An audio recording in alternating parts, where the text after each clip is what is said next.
Well, I was born in the Tulalip Hospital, which was right across the pond here on the other side there back in 1933 there. And then we had the superintendent's cottage was just a little further west from there. And further west was the dormitories where the old school was.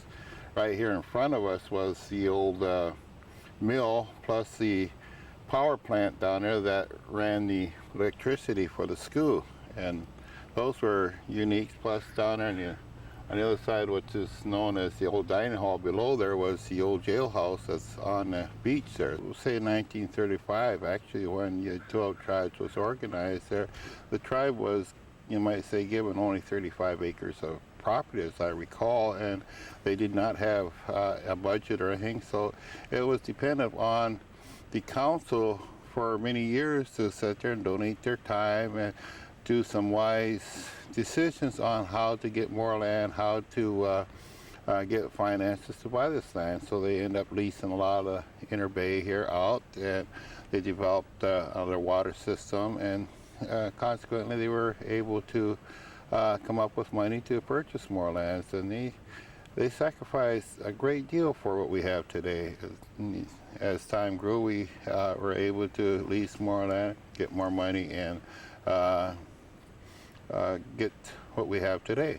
Well, we leased the tribal land, was that individuals had their own land, which was given to people to hopefully they could develop on it. And one thing you cannot do to Indian people who are fish-orientated people, make farmers out of them. We were not good farmers. We tried. My family that lived at the other end of the reservation was probably one of the more successful ones in regards to farming, but overall the area wasn't built for farming. Didn't have the roads to accommodate the needs to trade. Sure. So it just happened that way. Well, we're in a location that is, you might say, metropolitan Seattle, and you've got a lot of people. You got Highway 5, and it's just so much different comparable to many other reservations that are off the main route, and so consequently we are able to look for bigger, better businesses, and our tribe is probably a more progressive tribe than most tribes. Okay, the unrecognized groups had their opportunities to come and be a part of our tribes, but some of them just wished to not be a part and went off their own different ways, and consequently, over due time, they see there's an opportunity for them to come back and try to gain treaty recognition and some of the benefits that go with it. And we feel we are the successors to all those rights, and they do not have that opportunity anymore. They gave them up when they didn't take the opportunity to come to this reservation. Quite often these people aren't the blood quantum, or they may have some blood in them, but their real heart isn't Indian.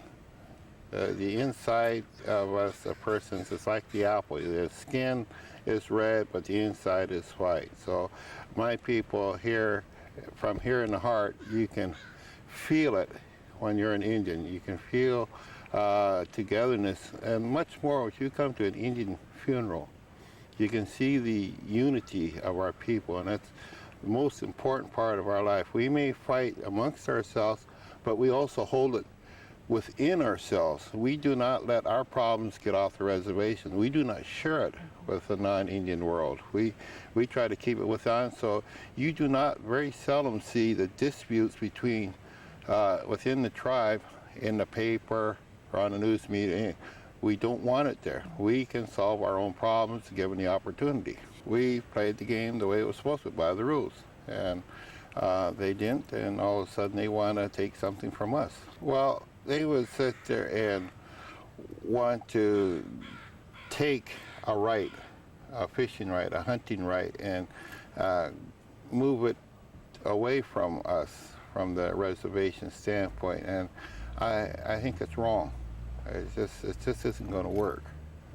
any other things, the right of taxations or untaxations.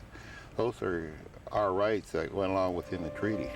I feel very confident. We've got some good leaders, and we expect to always come out on top.